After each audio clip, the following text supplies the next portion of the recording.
Hey, what's up everybody? Radx here, the one from 72, the ultra neutral, and today I'm going to talk about the movie Contact because there's so much that's just incredibly important that surrounds this film. And I'm talking about the 1972 time hack and Carl Sagan himself. But before I get into that, if you didn't watch my video where I was talking about the 172, I guess I'm just gonna, as the videos are going on, if I do any more videos, I do a lot of videos actually, guys. I have so much stuff just sitting on my computer that I have not released. It's just I'll do a whole thing on a video and I just say, forget it, and I just don't even bother to put it up. I don't bother to share it because I just don't think that the humans really are prepared, and they just don't care anyhow. But before I get into this movie in Contact, I did do a video not too long ago about 172 and the meaning behind that, and I said I know I'm missing a ton of stuff on 172. Well, one of the things that I missed was a really important one, which was, okay, so Tower 1 went down on 9/11 and Tower 2 went down on 9/11, right? So you have 1 and 2, right? Well, there was also a mysterious building that went down too, which was called Building 7. So, I mean, if you can't figure that out, then, I don't even know if anybody's really paying attention or even watching these videos, really, other than government officials and stuff like that. And have you noticed, too, also, if you look at my videos, the ones that I do get more views on are ones that are talking about certain content, and, other videos, there's, nothing. It just gets real dead, because that's the ones that have the higher spike are the ones that they're really paying attention to. That's why, it's obvious, right? It's completely obvious. You look at all the stuff that's gone on with me and everything, and it's just, it's what are the odds, especially with all the evidence that I present. And once again, here we go with evidence. I watched that movie Contact last night, and I thought for sure that I watched it before, but I've never seen that movie. Never, because I remember seeing the trailers for it a long time ago, but for some reason I never bothered to watch the movie. And if you don't know, 1972, there was a probe sent out into space called Pioneer 10. It was the first probe to go into deep space. And on that probe, and this is in 1972, it carried a golden plaque with the first message that was ever sent by mankind into deep space. It was the very first message ever. And it was sent out in the time hack in 1972. And it was sent by Carl Sagan. So later on, as the years go on, Carl Sagan writes this book called, I believe the book was called Contact. And he was talking about getting a signal from space in this book and how it would react to that signal, and what life would be like on another planet that would be searching that answers the message. That's really what it is, because he actually says in the movie, and I'm going to spoil a lot of stuff, so if you haven't seen the movie, go watch it and then come back. If not, don't worry about it, just listen to what I'm going to tell you. When she does go into space, and she goes across the galaxy, by the way, to Lyra, to the Vega Lyra constellation, right? Okay, so in 2017, when I had my Contact, it was the same year that the Oumuamua came here from the Lyra constellation. So keep all that in the forefront of your mind, not in the back of your mind. Keep it in the forefront of your mind. When she goes, because the man who wrote the book is the man who sent the message.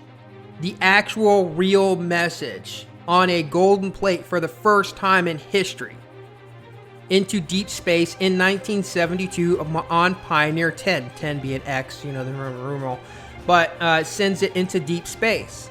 And in the movie that he writes, the book that becomes a movie, which I'm pretty sure he passed away before, because the movie came out in 1997, and he passed away before that. And, I get really angry when somebody poo-poos Carl Sagan, because he's done more for the human race than most people will ever even completely understand. So when somebody talks shit about Carl Sagan, It just shows their level of ignorance.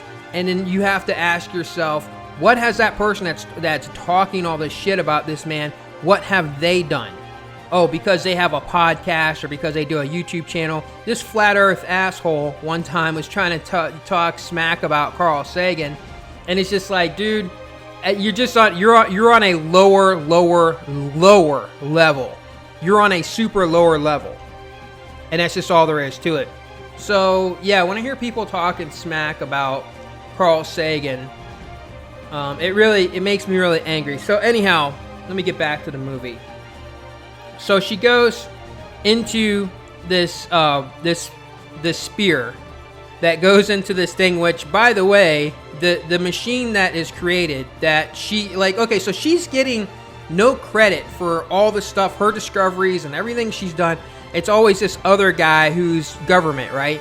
And so that's another reason why the movie teaches you to stay as far away from government as possible if you have anything of significance to helping the human race. It tells you in the movie that if you go the government route and you have like some major breakthrough to helping the human race, like being neutral, then you're gonna find yourself being locked down into a certain position that they want you to be locked down in. And she was locked down in a position of somebody in the background while they put somebody else in the forefront who, was just, ended up becoming some politician and stuff. And it reflects reality in a lot of ways. And I'm going to tell you why you should pay attention to that, because Carl Sagan, if you don't know who he is, you should know who he is. If you have not watched the Cosmos series, and I'm not talking about the ones that come from that clown,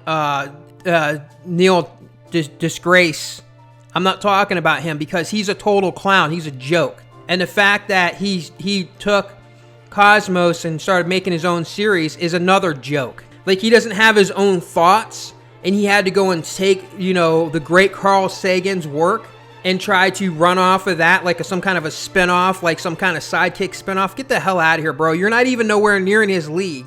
And the stuff that you say is comical, and you're always trying to make jokes. You're always trying to be funny.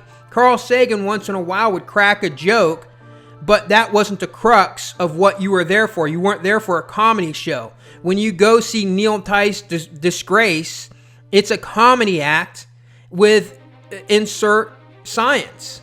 And a lot of his science seems like it's just off. I'm not saying it's wrong, but it seems like it's off, like it's off the mark, right? Like it's like purposely misleading you in a different direction.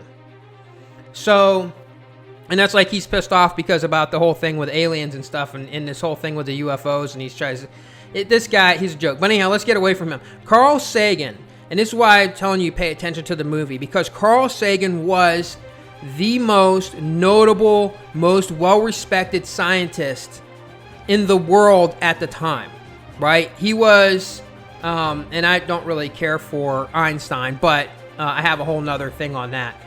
But he was, because look at all the stuff to Einstein. Do you think Carl Sagan would have created a bomb to destroy people? No, that wasn't Carl Sagan. Even if Carl Sagan came up with the equation to figure out how to create a weapon that could destroy and maim and kill a lot of people, he would never share that with anyone. That would not get in the government's hands. He would keep that to himself and probably throw it away. Carl Sagan would not share that. So that's the reason why I had that beef with Einstein, but whatever. And I'll talk about that on another topic maybe later on down the road. Pay attention to the movie, because Carl Sagan has dealt with the government for a very long time.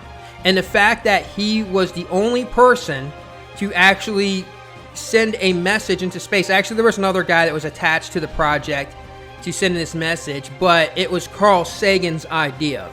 That's what it comes down to. So literally it was him. Just like in this movie, it's the girl, Jodie Foster. My God, Jodie Foster is so sexy in this movie. It was so hard to watch sometimes. I'm like, why couldn't they just get somebody who just was like not as attractive as Jodie Foster?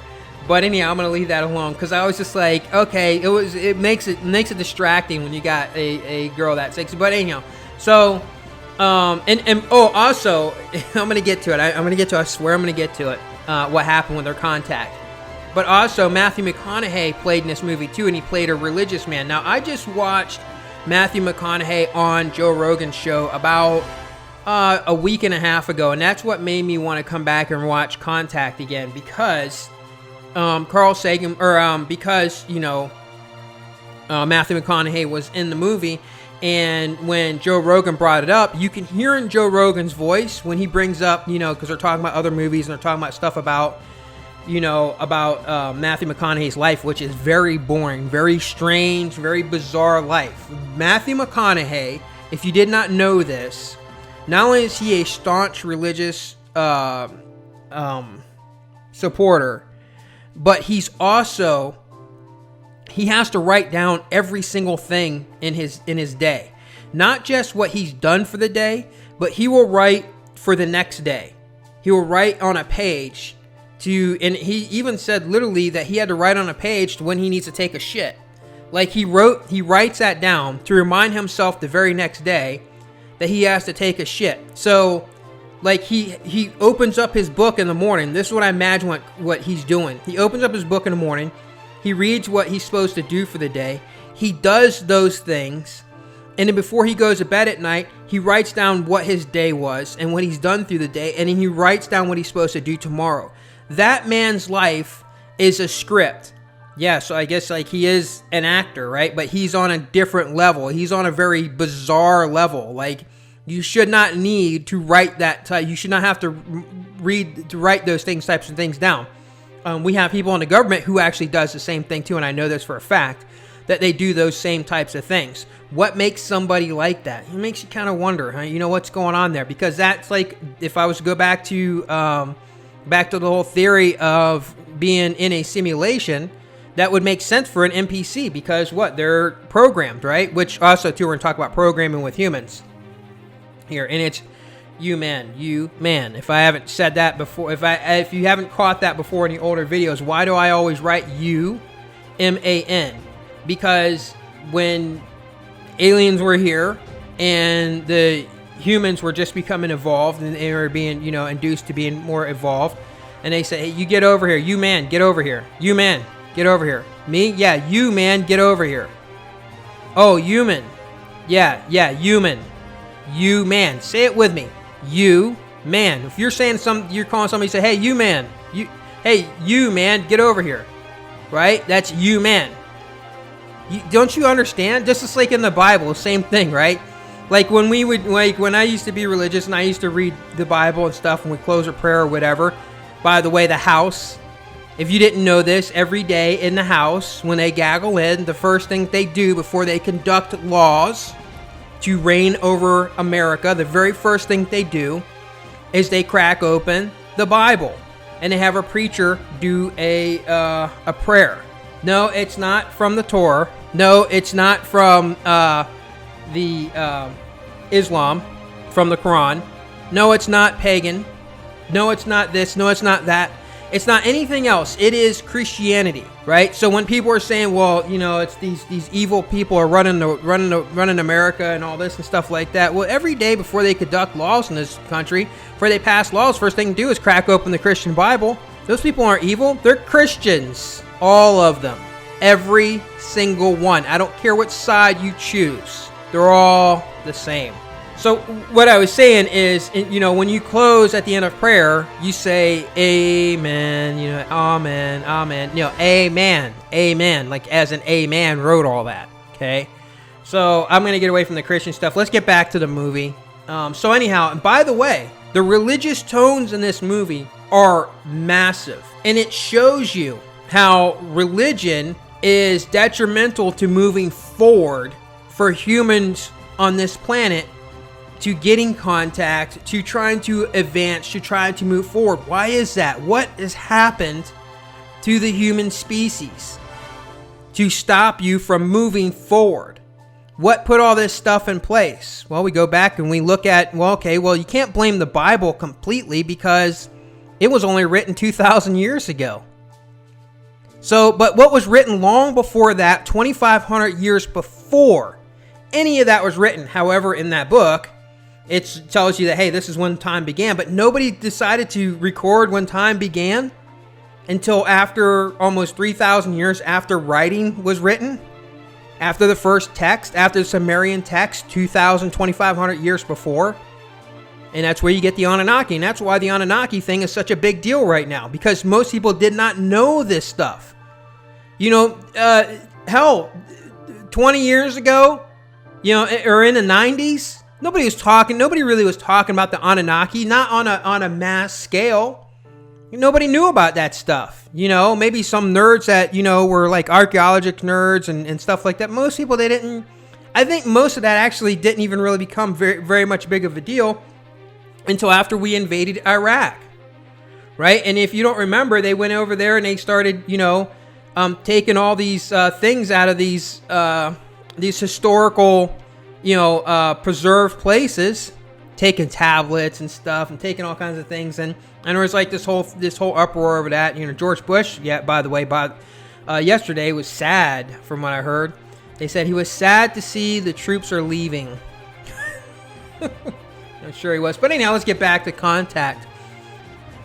So yeah, the religious I don't want to say undertones, religious overtones actually, because it literally, they get to the point where the woman who actually was seeking the signal, right? The woman who actually was, you know, fighting the government to keep her grants, to try to keep working on getting, it was actually a private contractor who set her up to get, so that put her in place to keep continuing her work. Like, she had to go away from government, she had to go through private contractor, right, to continue her work. And when they finally get the signal, and all of a sudden it becomes a big deal, then the government comes in, and then they just want to start taking over everything, right? And they put her in the background, you know, and it's just like, Carl Sagan, let me remind you one more time, he is the man who sent the message in space in 1972. By the way, the same year the song Starman came out by David Bowie in 1972. And David Bowie is not 100% human. I don't care what anybody wants to think. Do you know the story about David Bowie's eyes? Do you know he has two different colored eyes? Look at his eyes. Okay, so both his eyes were normal. This is the story that's being told by David Bowie. Well, everybody's, you know, his family said he had two normal eyes, and then one day all of a sudden his eyes changed. They changed color and they changed shape. So he had two different colored eyes then, right? His story is that him and some other boy liked this girl, and they were fighting over and arguing over her, and a kid punched him, and when he did, it did some kind of weird thing that made his one eye turn a different color and made it dilate. It made his eye change because he was hit. In all the MMA fights, in all the boxing fights, in all of history of fighting, and I would know a little bit about fighting with a 4th degree in Taekwondo, a 4th degree in Kempo Karate, a black belt in a sword fighting art, and also training in other arts like Jiu-Jitsu and Kung Fu and other arts and Wing Chun and stuff like that. I had never once heard of anybody getting hit in the eye and their eye changing a different color. So something happened to him. I don't know how old he was, probably 12, right? There's that number 12, and his eye changed. So something happened, right? Go listen to the song Black Star. Anyhow, so David Bowie and Carl Sagan in 1972, I truly believe that are part of the time hack, were like prophets. Like they were telling you. Like in the movie, when the signal comes from Lyra. In 2017, the first interstellar object to come into our atmosphere, or to come into our galaxy, or whatever, however they want to say it, came from Lyra. Go look it up. How is it possible, guys? What are the odds? So the girl, Jodie Foster, very beautiful woman. I'll stop talking about that. But anyhow, so Jodie Foster, the character in there, she does all this work to, to bring this, to show everybody, hey, there is life out there and we have a signal. And then her and her team finds not only that they're getting a audio signal, but they're actually getting a video signal. And her team find out that the team that was pushed aside by the government, by the way, they had to go through a private contractor, but now the government's there. Her and her team decipher on a television screen by taking a signal and run it through there. They can now see images. And through those images, they start finding that there is these schematics, like this thing to teach them how to build a device. So then the government says, hey, you know, we're going to build this thing, but we need other governments in the world to help pay for it. So why, and first of all, here's a problem with the human race right there, right off the rip. Why is it that humans, when they say, oh, for us to build this device, it's going to cost us a lot of money for us to make contact or make this machine so we can go out into space, so we can go make contact with this other civilization, why is it that money needs to be a problem or even become a factor? Shouldn't the entire human race just like come together and work together and just say, hey, well, whatever you need, we'll donate our time, we'll donate our materials, whatever you need to help the human race move forward? No, it becomes a fact of the dollar, the almighty 1972 first time legal tender only dollar, right? So because of that, you know, other governments get involved, right? Like they didn't want to just share it with the world. They didn't just want to say, here, everybody, you know, anybody who can build this thing, we all come together. Basically, like, no, America was holding a lock on it. And then they say, well, there's other countries there's a couple other countries that are now our investors. So now they want some of their people to be the ones to actually, because it's a one-person trip, right? So now they get a chance. Some of their people get a chance to actually go. So in other words, if you come from a poor country, if you come from a country that's not involved in this thing because you just don't have the money or you just don't have the connections with America, no matter how important somebody may be in your country that can actually represent the human race in a very positive way, or a very I don't want to say positive, because the human race is not a positive race. It's a positive and negative race. But to not show a balance, to not give an accurate representation of what humans are. So that way an alien species can look at the humans and say, okay, well, you know, we'll discern on what actions we want to take. Because if you go there, it's a good chance when you get the contact, they're going to know if you're lying anyhow. So why would you send some lying-ass bureaucrat or somebody who's going there to try to mislead or whatever, instead of just being honest? Because if they see that you're liars, you know, like Lyra, so I said Lyra's from the Lyra constellation. But anyhow, if they see that you're lying, then that is going to be that's what they're going to see as a reputation of this species here. Does that make sense? Why don't people understand these things? It's basic to me.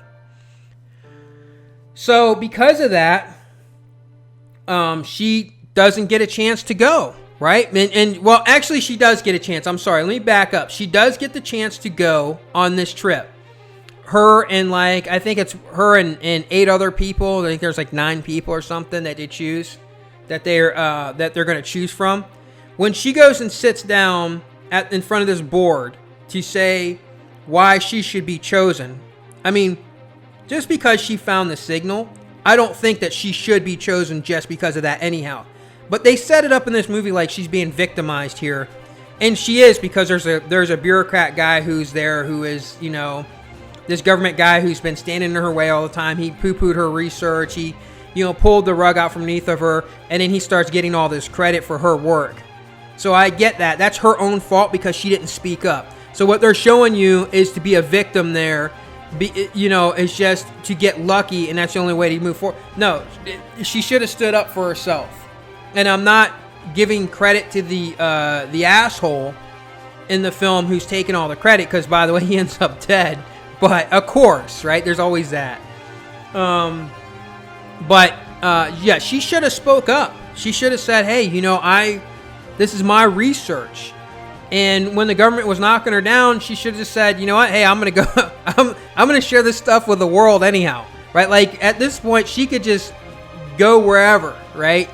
It doesn't really matter. And she could say, hey, this is my research, you know? And, so anyhow, let's get past that.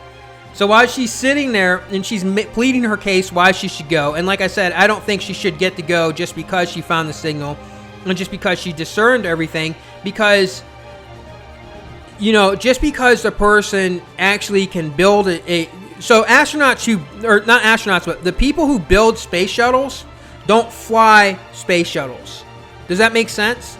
There are people who build airplanes and they don't fly airplanes. They're not pilots. I'm not saying because of the fact that she doesn't have the qualifications to understanding the mechanics, but the qualifications to understanding and giving an accurate representation of the humans, and that's where it went south for her because of religion. They said in the movie, because she was asked, you know, do you believe in God? And she tiptoed around it, but she pretty much just said, no, I don't. But she didn't actually come out and say no, because she knew that she was stuck at that point. Because you live on a planet where they said in the movie, like 90% of the planet, people believe that there is a God. And because of that, that's why you're still here. That's why it's easier to control you, you know? Because if you're not open and susceptible to all the possibilities, then the good book, everything begins and ends right there. It's why there's a beginning, it's why there's an end. And there's no open-ended thing in the book. There's no open-ended points in there. It's just the beginning and the end, and that's all you need to know. And that's what they stuck her with. And they show in the movie that a religious zealot, a extremist, gets into the machine that they're building, and right before launch, the guy blows himself up and destroys the machine. And I won't ruin a bunch of it for you, but there is another machine that's built, and she gets to actually go. Now, when she goes, it's really trippy. It's really cool to watch, and it seems like it would make a lot of sense and a lot of things that was done in there. And you got to imagine that Carl Sagan probably had a lot to do with that. I mean, a lot of the visual effects and stuff were not his stuff, but his wife, who was still alive when they were making a movie, I'm sure that she was there, and they were asking her all kinds of questions. She was giving her input. But like the same thing with movie makers, and I would know this because I've been in film, the same thing with movie makers in Hollywood is the same thing with government. In fact, that's who runs Hollywood. I don't care what you think or what you want to believe. There's still that going on, right? Like, it's still there. There's always this misdirection that, oh no, this other country's doing it. Yeah, those people all work together. The governments are all one and the same, guys. And I said this before. You know, it's very bizarre how you know, because I'm very cultured. I like to learn a bunch of different cultures. And what I hear all the time, because I, you know, speak loosely different languages, you know, German, Korean, Chinese, Japanese, you know, just different languages, even Macedonian. And now I'm learning how to speak Khmer, which is from Cambodia. The one thing I hear a lot of times is the people are not the government, right? So what's this separation between the people and the government? That doesn't make any sense. What's going on? That's all over the world because there is already one government. Although you see all these governments are going to have a war, you know, things are going to go bad. They keep you in this state of panic all the time. It's been like that since my entire life. Has always been this state of panic. It's always this other government's going to start a massive war. And they're telling their people the same thing. But yet nothing has happened yet. And I'm not saying it's not gonna, but nothing has happened yet. Why is that? Why do they keep people in that state of panic? You know, gotta worry. So anyhow, she does get to take the trip. And she does go. I guess it's in the Lyra constellation. I don't know where she ends up going. I don't think I caught that part as well to know exactly where she ended up. But she gets to get there, and she does get to speak with an alien species. She comes back with nothing, right? Like, she comes back with absolutely nothing except for a personal experience. And this is why I say, even though she's done all this, I mean, it's a lot rewarding for self-reward for her, but it's not rewarding for the human species. And here's why I'm going to say it's not a reward for the human species. Because you literally needed, and they asked her this too, what would you say if you had one question to ask the alien race? What would you ask them?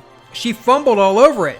And that's the thing, right? Like, if you can go speak to a alien species, first of all, you better be neutral. You better be ultra neutral. Because if you're not, and you're going there representing the Republican Party, the Christian views, or you're going there and you're representing the Democratic Party, a Islamic view, or whatever, or you're going there and you're going as an independent party, but which is still a party that's still of suppression because they just choose certain. That's what people they like to pat themselves on the back. Oh yeah, I'm independent. Like that's like some achievement or something.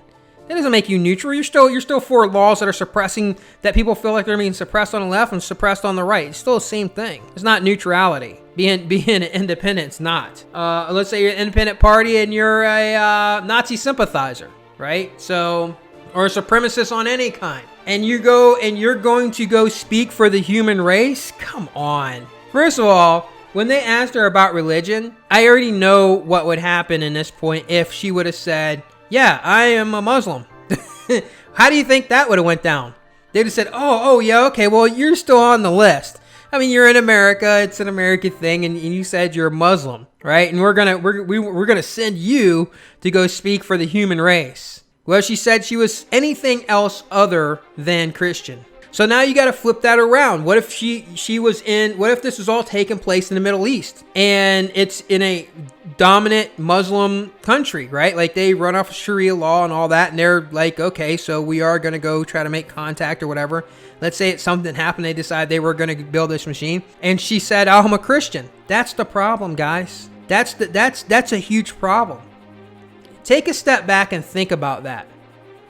So when they say that, and that's why I've been warning people for a while now when the veil lifts. And I've been telling you to be neutral, to become ultra neutral, to start now. You think that, you're going to be pushing a political view on one side. You're going to be pushing a religious view on another side. You're going to be pushing down a race of people, an ethnicity of people because you don't like them because they're crossing the border or whatever, because it's made in China or whatever. You think that you would be a good representation of the human race?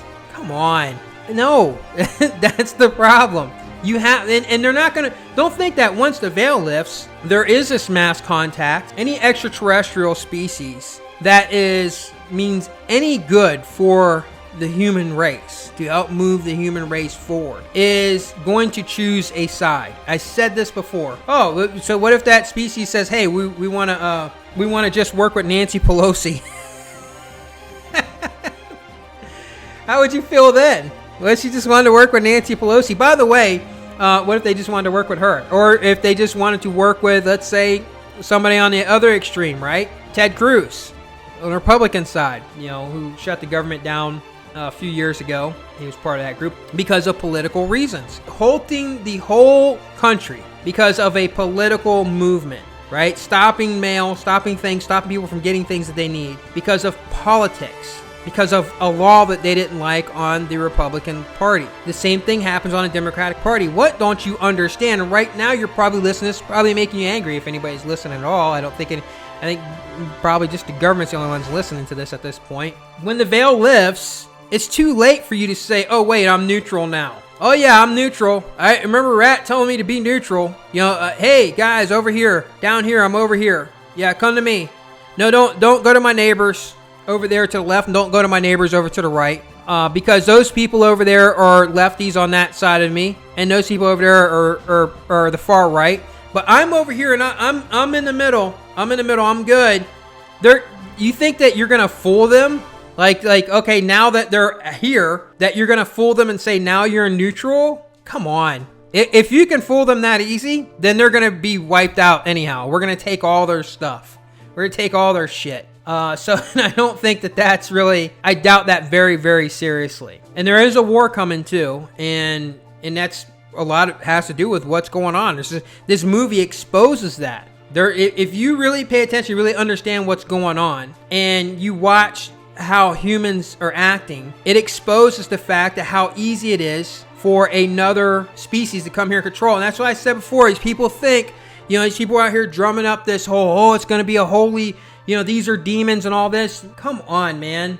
Like, are you that Yeah, you are. You're that brainwashed. There's nothing. There's switches in your mind that are switched on and off, and there's a switch that turned off the fact for you to see reasoning in the 1972 time hack. It's the same switch that people are suffering from with all these things, thinking that they're the only special things in the galaxy and that anything that comes here must be a demon. You think you're gonna win a war against that? It's absurd. It's absolutely absurd. There are beings, and I don't mean spiritual beings, there are alien beings out there that have already shut down nuclear facilities on this planet. Not just in America, but other countries too. So what is going to be your big play? An AR-15? Okay, I'm sorry.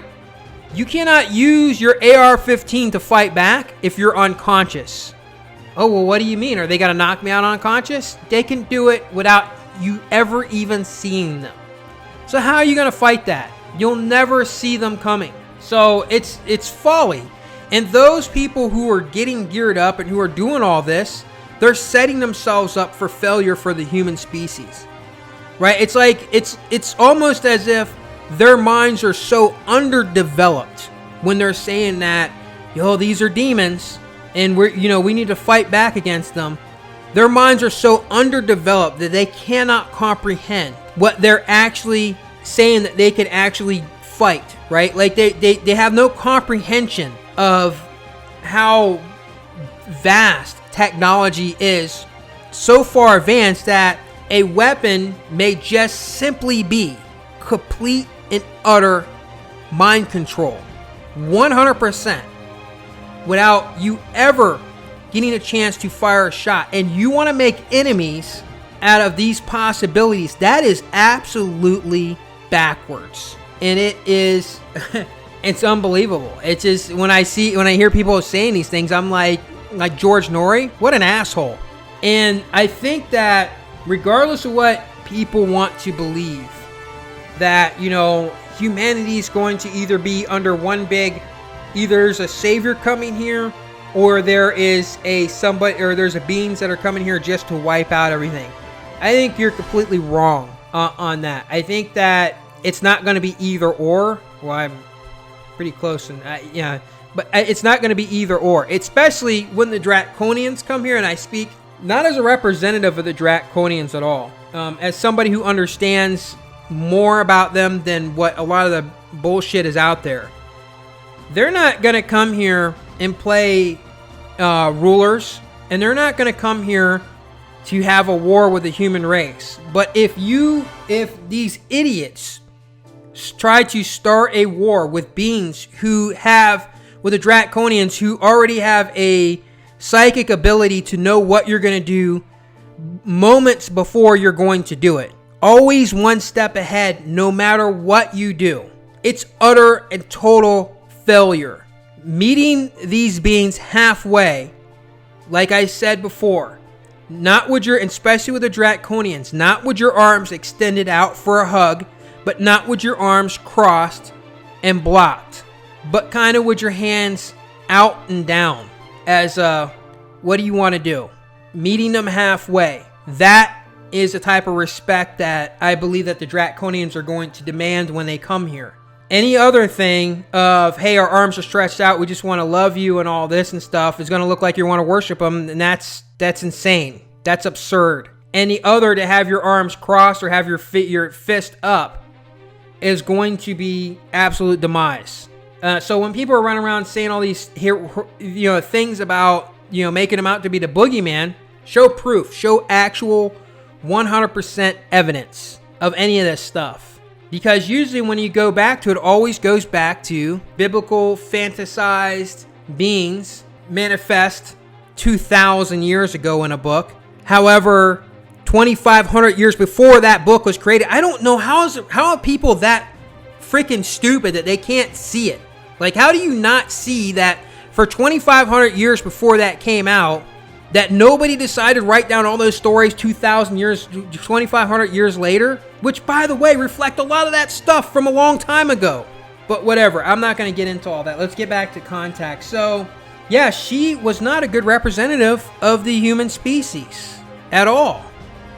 But she was a very important key to helping move the human species forward. She was definitely a huge part of moving the species forward by being relentless and saying, hey, there's a signal out there. And by the way, not only is there a lot of 1972 things in this movie that I kept going, yeah, that's 1972. Well, that happened because of 1972. And also the 1952 stuff, and then the whole thing. But anyhow, it's again another one of these movies that they run off the same theme.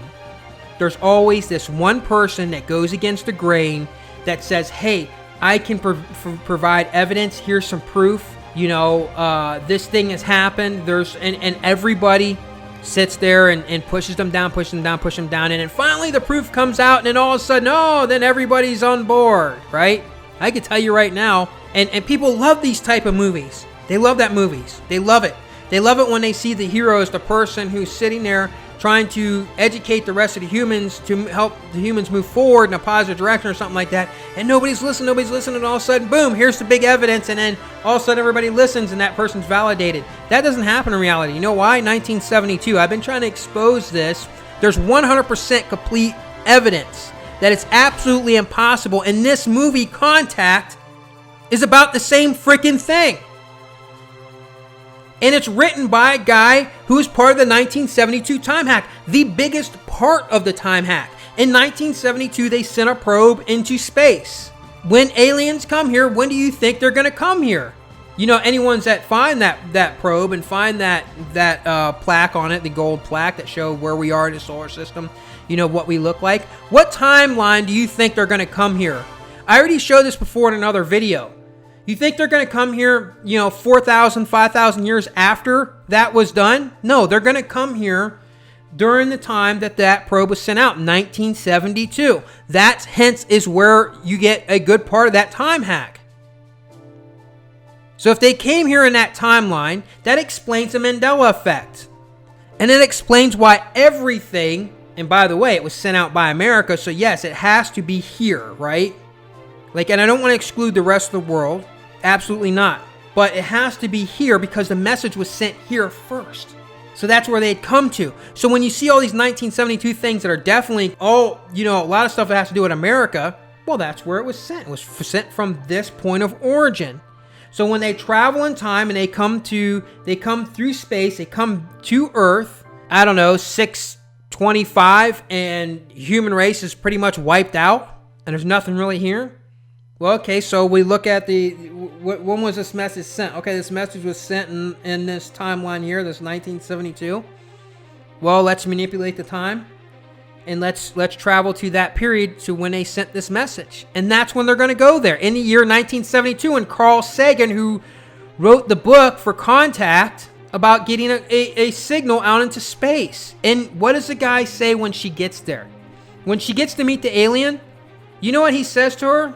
When she said, we got your signal, he said, we replied to your signal first. Humans sent the signal out, and then we replied. Bam.